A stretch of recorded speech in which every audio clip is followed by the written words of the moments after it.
ഒരു കാര്യം അറിഞ്ഞു. അതിനെ കുറിച്ച് അറിയാൻ ഇവിടെ വരെ വന്നത്. ഒരു മാരേജ് പ്രപ്പോസൽ ശരിയാണോ? അതെ, എന്റെ കല്യാണം നടക്കാൻ പോവാ. എന്താ, നിനക്ക് വല്ല പ്രശ്നമുണ്ടോ? അത് പിന്നെ അങ്ങനെയാണല്ലോ ജെക്കെ. റീച്ചിന്റെ കുഴപ്പമില്ലാണ്ടിരിക്കോ? ഒന്നുമില്ലെങ്കിൽ പറയുമ്പോ നിന്റെ ഫിയാൻസി ആയിട്ട് വരുമല്ലോ.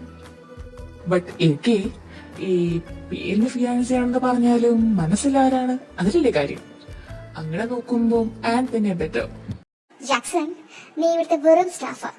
അപ്പൊ അങ്ങനെയുള്ളപ്പോ താൻ തന്റെ ഡ്യൂട്ടി മാത്രം ചെയ്താൽ മതി. വെറുതെ ഈ കാര്യത്തിൽ ഇന്റർഫിയർ ചെയ്യാൻ വരണ്ട. പിന്നെ ഞങ്ങൾ തമ്മിൽ പല കാര്യങ്ങളും കാണും. അതൊന്നും നിന്നെ ബാധിക്കുന്ന കാര്യമല്ല. നിന്റെ ലൈഫിൽ ഞാൻ ഇന്റർഫിയർ ചെയ്യാൻ വരുന്നില്ലല്ലോ. അപ്പൊ പിന്നെ ഈ കാര്യത്തിൽ അഭിപ്രായം വരാൻ വരണ്ട. ഓക്കെ?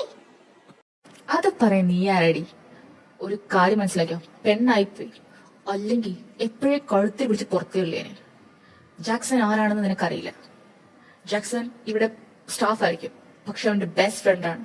പിന്നെ അതെന്റെ ബ്രദറാ. അപ്പോ എന്റെ ലൈഫിൽ എന്ത് പ്രോബ്ലം ഉണ്ടെങ്കിലും എന്ത് പ്രശ്നം ഉണ്ടെങ്കിലും എന്ത് സജഷൻ വേണം തരാൻ അവർക്ക് അധികാരമുണ്ട്. അത് നീ ലിമിറ്റ് വെക്കണ്ട, കേട്ടല്ലോ? എന്താ എന്നെ കാര്യത്തിന് വിളിച്ചല്ലോ? ഏതാ ചെയ്ത് കാണിക്കും. എന്തിനാ റീച്ചൽ ഞങ്ങക്ക് വെറുതെ പണി ഉണ്ടാക്കുന്നേ? ഇപ്പൊ ചേക്ക് പറഞ്ഞിട്ടല്ലേ ഉള്ളൂ ഞങ്ങക്ക് പെണ്ണായി പോയി അതുകൊണ്ട് കൈവെക്കാൻ പറ്റത്തിരുന്നേ. പക്ഷെ നീ ഒരു കാര്യം മറക്കരുത്, ഇവിടെ ലേഡീസും സ്റ്റാഫായിട്ടുണ്ട്. ഒറ്റ വാക്ക് പറഞ്ഞാൽ മതി, ഗെറ്റ് ഔട്ട് അടിച്ച് നിന്നെ വെളിത്തടും. പിന്നെ ഈ കമ്പനിയിൽ കയറണോ വേണ്ടയോന്ന് നീ ഒന്ന് 10-12 ആലോചിക്കും. എന്നിട്ടേ ഈ കമ്പനി കാലുകൂത്തത്തുള്ളൂ. അതുകൊണ്ട് ദൈവത്തെ ഓർത്ത് മോള് പോകുന്നതാണ് നല്ലത്. എനിക്ക് ശരിയായിക്കോട്ടെ. ഈ കല്യാണം നടക്കുമോ ഇല്ലയോ ഒന്ന് കാണാം. എന്തായാലും ജയിക്ക് ആരുടെ കഴുത്തിൽ താലി കിട്ടുന്നുണ്ടെങ്കിൽ അത് ഞാനായിരിക്കും. എനിക്ക് പറയാൻ വേറെ ഒരു പെണ്ണിനെ ജയിക്ക് കല്യാണം കഴിക്കാൻ പോകുന്നില്ല. അത് ഞാൻ ജീവിച്ചിരിക്കാൻ സമ്മതിക്കുകയില്ല. ആ ഇപ്പൊ നോക്കിയിരിക്കും, ഇപ്പൊ കെട്ടും. ശരി, അവള് പോയി. നീ നിന്റെ വർക്ക് നോക്കി ചെയ്യാൻ നോക്ക്. പിന്നെ ഞാൻ കാണുമ്പോൾ ദിയയുടെ കൂടെയാണ് നീയെങ്കിലും എന്റെ കയ്യിൽ നിന്ന് വല്ലതും വാങ്ങിച്ചു കൂട്ടും. ഓക്കെ? അതൊന്നും പറയാൻ പറ്റത്തില്ല, കാരണം ഞങ്ങൾ ബെസ്റ്റ് ഫ്രണ്ട്സാ. അതുമല്ല തന്നെ ഒരേ കമ്പനിയിലെ ജോലി ചെയ്യണേ. അങ്ങനെയുള്ളപ്പോ ഓഫ്കോഴ്സ് കണ്ടാൽ മിണ്ടോന്നുള്ളു. എനിക്ക് മനസ്സിലാവട്ടെ, ഇവൻ എന്റെ ബ്രദറാണോ അതോ അവളുടെ ബ്രദറാണോ? ഇന്നലെ കണ്ട ഒരുത്തിക്ക് വേണ്ടി എന്താ സംസാരം? രക്തം തിളക്കല്ലേ? അത് ചേക്കേ, ദിയുടെ സ്വഭാവം ചേക്കേക്കാൾ എന്താ സംസാരിച്ച് നോക്ക്. ആള് പഞ്ചഭാവ. പിന്നെ ചേക്കയോട് മാത്രമാണ് പൊതുവെ ദിയ ഇങ്ങനെ സംസാരിക്കുന്നത്. ഓഹോ, അപ്പൊ നീ പറഞ്ഞു വരുന്നതാ ഞാൻ മാത്രം അവളുടെ അടുത്ത് ഇങ്ങനെ പെരുമാറുന്നോ? അപ്പൊ അവളെന്റെ പെരുമാറുന്ന കണ്ടില്ല? അറ്റ്ലീസ്റ്റ് ഒരു റെസ്പെക്ട് എങ്ങനെ എനിക്ക് തരുന്നുണ്ടോ? ഇല്ല. അങ്ങനെയുള്ള എനിക്ക് ഇങ്ങനെ സംസാരിക്കുന്നു. ശരി ശരി, അതൊക്കെ വിട്. നിങ്ങൾ തമ്മിലുള്ള പ്രശ്നം ക്ലിയർ ചെയ്യാൻ എന്നെ കൂടെ പറ്റത്തില്ല. അത് നിങ്ങളായിട്ട് സോൾവ് ചെയ്യണം. ഭാഗ്യത്തിന് ചേക്കി സാറ് ആനെ കല്ലെങ്കിൽ നന്നായി. തീയനെ വില കിട്ടുന്നെങ്കിൽ ഒയ്യോ, 3rd വേൾഡ് വാർ നന്നായി. എടാ മൂർത്തി, നിന്നോട് ഞാൻ എന്താ പറഞ്ഞത്?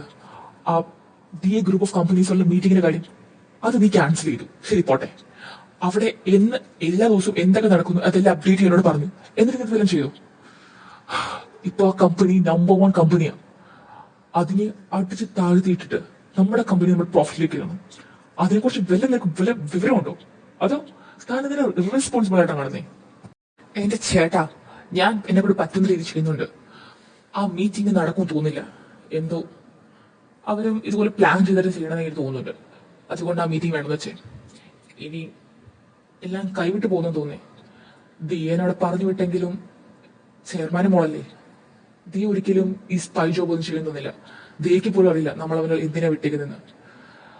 ദിയനെ വെച്ച് ചെയ്യാൻ പറ്റും തോന്നില്ല. അതൊക്കെ വിട്, വേറൊരു അപ്ഡേറ്റ് വന്നിട്ടുണ്ട്. Business proposal. Business പ്രപ്പോസലോ? Arc? Moothathu an David, രണ്ടാമത്തത് ദിയ ഡേവിഡ്. ആൻ ഡേവിഡ് ഇപ്പോ വേറെ കമ്പനിയിൽ ജോബെല്ലാം ചെയ്ത് അതിപ്പോ വേണമെന്ന് വെച്ച് ഇപ്പൊ സ്വന്തം അച്ഛന്റെ കമ്പനി സിഇഒ ആയിട്ട് വർക്ക് ചെയ്യുക. ദിയ നമ്മുടെ ഓഫീസിലായിരുന്നു. പിന്നെ ഇപ്പൊ നമ്മള് അവളെ ഷിഫ്റ്റ് ചെയ്ത് ദിയ ഗ്രൂപ്പ് ഓഫ് കമ്പനീസിലാക്കി. രണ്ടുപേർക്കും സ്വന്തം അച്ഛന്റെ കമ്പനി ഉണ്ടെങ്കിലും അങ്ങനെ ഒരു ബിസിനസ്സിലേക്ക് ഇറങ്ങണമെന്നോ അങ്ങനെ ഒരു ആഗ്രഹമൊന്നുമില്ല. പിന്നെ ചെയർമാൻ പറഞ്ഞ ഒറ്റ ഇതില് ആൻ അത് ഏറ്റെടുത്ത് നടത്തുക. ദിയക്ക് അതിനോട് താല്പര്യമില്ല. അല്ലെങ്കിൽ കോടിക്കണക്കിന് സ്വത്തുക്കളുടെ 2 അവകാശികളാണ് രണ്ടുപേരും. അങ്ങനെയുള്ളപ്പോ ജസ്റ്റിൻ ഈ ഒരു കല്യാണം ഇത് നമുക്കൊരു വല്ലാത്ത അടിയേൽപ്പി. ഒന്നുകിൽ തന്നെ ജസ്റ്റിൻ ആ കമ്പനി അത്യാവശ്യം നല്ല രീതിയിൽ കൊണ്ടുപോയിക്കൊണ്ടിരുന്നത്. എപ്പോ ജസ്റ്റിൻ ആ കമ്പനി ഏറ്റെടുത്തോ ഇപ്പൊ നമ്പർ 1 പൊസിഷനില ടി ഗ്രൂപ്പ് ഓഫ് കമ്പനീസ്. പിന്നെ ക്യൂൻ ഗ്രൂപ്പ് ഓഫ് കമ്പനീസ് തിരക്കിട്ടില്ല, അത്യാവശ്യം നല്ല രീതിക്ക് തന്നെയാണ് അവരുടെ പ്രൊഡക്ട്സും സെയിലായി പോണേ. അങ്ങനെയുള്ളപ്പോ ഈ രണ്ടുപേരും കൂടെ ഒന്നിച്ചു കഴിഞ്ഞാൽ അത് നമുക്ക് കിട്ടാവുന്ന ഏറ്റവും വലിയ ഐഡിയ. സോ ഈ കല്യാണം നടക്കാൻ പോകില്ല, കല്യാണം നടക്കാൻ പാടില്ല ആക്ച്വലി. ഇനി അഥവാ നടന്നു കഴിഞ്ഞാൽ അത് നമ്മുടെ ഏറ്റവും വലിയ തകർച്ചയായിരിക്കും. അത് തന്നെ എനിക്കും പറയാനുള്ളത്. ഈ കല്യാണം നടന്നു കഴിഞ്ഞാൽ നിങ്ങളുടെ മാത്രമല്ല എന്റെയും തകർച്ച തന്നെയാണ്. അപ്പൊ പിന്നെ ഈ കല്യാണം നടക്കാണ്ടിരിക്കേണ്ടത് നമ്മുടെ എല്ലാവരുടെയും ഉത്തരവാദിത്തമല്ലേ? റൈച്ചൽ, നിന്നെ കുറിച്ച് ഒരു വിവരമില്ലായിരുന്നല്ലോ. നിന്നെക്കൊണ്ട് പറ്റാവുന്ന രീതിയിൽ നീ ആ ജസ്റ്റിനെ എങ്ങനെയെങ്കിലും വളയ്ക്കാൻ നോക്ക്. അവനെ ഒന്ന് കെട്ടിക്കഴിഞ്ഞ പിന്നെ പിന്നെ ആ കമ്പനി നിന്റെയും കൂടെ ചേർന്നാ. കാരണം അത്രക്കുള്ള സ്വത്തുക്കളുണ്ട് അവന്റെ പേരിൽ. അതിനുശേഷം നിനക്കറിയാലോ ജസ്റ്റിനെ എന്താ ചെയ്യേണ്ടതെന്ന്. അങ്ങനെ നടത്തുകയാണെങ്കിൽ ദിയ ഗ്രൂപ്പ് ഓഫ് കമ്പനീസ് നമ്മുടെ കയ്യിലേക്ക്. അതുകൊണ്ട് എങ്ങനെയെങ്കിലും കല്യാണം മുടക്കി പറ്റത്തുള്ളൂ. അത് നിന്റെ പ്ലാൻ എന്താ? നിങ്ങൾ രണ്ടുപേരും ഒരിക്കലും വിഷമിയുടെ ആവശ്യമില്ല. ഉറപ്പായിട്ടും ജസ്റ്റിൻ ഈ കല്യാണം കഴിക്കാൻ പോകുന്നില്ല. ഇനി അഥവാ ജസ്റ്റിനായാലും കല്യാണം കഴിക്കുന്നുണ്ടെങ്കിൽ അതെന്നെയായിരിക്കും. പിന്നെ ആ കമ്പനി നമ്മുടെ മാത്രം. ദിയ ആൻഡ് പെട്ടെന്ന് റെഡിയാവോ? നമുക്കൊരു സ്ഥലം വരെ പോണം. എവിടെ പോവാനാ പപ്പ? അത് വേറെ ഒന്നല്ല, നമ്മളൊരു ഡിന്നറിന് ക്ഷണിച്ചിട്ടുണ്ട്. നിങ്ങൾ പോയി പെട്ടെന്ന് റെഡി ആയിട്ട് വാ. എന്തായാലും അധികം വൈകാതെ പോണം, പെട്ടെന്ന് തിരിച്ചു വരണല്ലോ. ഓ ആണോ? എവിടെയാ പോണേ? ആരെ ക്ഷണിച്ചത്? ഇതേ പെണ്ണെ, എല്ലാവരും തന്നെ വരത്തുള്ളോ? പോയി റെഡി ആയിട്ട് വാ. പോയി കഴിഞ്ഞ് അവിടെ ചെല്ലും പറയാലോ എങ്ങോട്ടാ പോണേന്ന്. അലൻ, ജസ്റ്റിൻ, എനിക്ക് നിങ്ങളോട് രണ്ടുപേരുടെ കാര്യം പറയാനുണ്ട്. എന്താ ഡാഡ് പറ.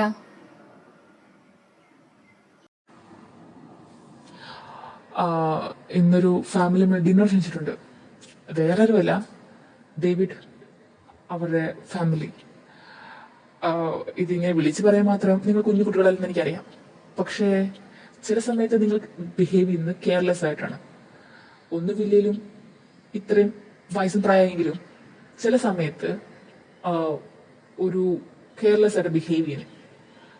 എസ്പെഷ്യലി ജസ്റ്റിൻ, നീ ഒരു കമ്പനിയുടെ സിഇഒ ആയിട്ട് പോലും ദിയോട് ചുമ്മാ ഒരു പരിസരം പോലും നോക്കാതെ വഴക്കുണ്ടാക്കുന്നത്. അത് നിങ്ങൾ എന്തെങ്കിലും ആയിക്കോ, നിങ്ങൾ തമ്മിലുള്ള പ്രശ്നം. പക്ഷെ ഇന്ന് ഇവിടെ വെച്ച് ഒരടിയും പ്രശ്നം ഉണ്ടാവരുത്, കേട്ടല്ലോ? കേട്ടോടാ ചേക്കി, നമ്മുടെ പപ്പ ഇത്ര ചെറിയ കാര്യത്തിന് നിന്നെ വഴക്ക് പറയുന്നേ, അതും ഒരു പെണ്ണിനോട് എണ്ണുണ്ടാക്കിന്റെ പേരില്. വാവ്, ഇന്ന് എന്റെ ദിവസമാ. ഒന്നുമില്ലും 2-3 മിനിറ്റിന് എന്നെക്കാളും മൂത്തല്ലേ, എന്നിട്ട് അതിന്റെ റെസ്പോൺസിബിലിറ്റി പറഞ്ഞ അല്ലേ പപ്പ? ഒന്നുമില്ലും ജസ്റ്റിൻ നമ്മുടെ കമ്പനിയുടെ സിഇഒ അല്ലേ, അപ്പൊ അതിനനുസരിച്ചുള്ള ബിഹേവിയർസ് ഒക്കെ ഉണ്ടാവണം എന്നല്ലേ എല്ലാരെയും ജസ്റ്റിൻ പഠിപ്പിക്കുന്നേ അല്ലേ ജസ്റ്റിൻ സാറേ? ഡാ, നീ എന്റെ കയ്യിലെത്തുന്ന മാറിന്നോ, അല്ലെങ്കിൽ അട്ടിച്ചിന്റെ ഷേപ്പ് ഞാൻ വരും. പൊട്ടി നോക്കുമ്പോ തലക്കിറങ്ങാം. അച്ഛാ, ഞാനായിട്ട് അവളുടെ അടുത്ത് പ്രസന്റിന് പോതില്ല. പക്ഷെ അവളായിട്ട് വന്നാ എനിക്ക് മിണ്ടായിരിക്കാൻ പറ്റത്തില്ല. കാരണം ഞാൻ ആ റൂമില് അങ്ങനെ തലകുടിച്ചിക്കേണ്ട ആവശ്യം എനിക്കില്ല. പറഞ്ഞ തിരിച്ചു പറയും, അത്രേ ഉള്ളൂ. എടാ പൊട്ട, അതാ ഇത്ര നേരം പപ്പ പറഞ്ഞോണ്ടിരുന്നേ. നീ അവൾ എന്തൊക്കെ പറഞ്ഞാലും തിരിച്ചൊന്നും പറയാൻ പാടില്ല. കാരണം അവർ നമ്മുടെ വീട്ടിൽ വരിക. സോ അതിനനുസരിച്ച് നമ്മൾ അവർക്ക് റെസ്പെക്ട് കൊടുക്കണം. അതാണ് പപ്പ ഉദ്ദേശിച്ചത്. അത് ഇതുവരെ മനസ്സിലായില്ല മോനെ? ഹൗ ഒരെണ്ണെങ്കിലും നന്നായല്ലോ. നിനക്കെങ്കിലും എന്റെ ഫീലിങ്സ് മനസ്സിലാക്കാൻ പറ്റിയല്ലോ. എനിക്ക് സമാധാനമായി. ഇതൊന്ന് കാണണമെന്നുണ്ടായിരുന്നു. എന്തായാലും സമാധാനം.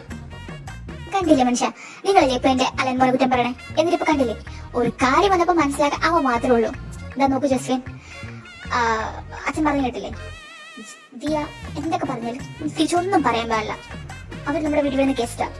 സോ നമ്മൾ അതിനനുസരിച്ച് നിൽക്കണം, കേട്ടല്ലോ? അമ്മ പറഞ്ഞു മനസ്സിലായത് നിനക്ക്?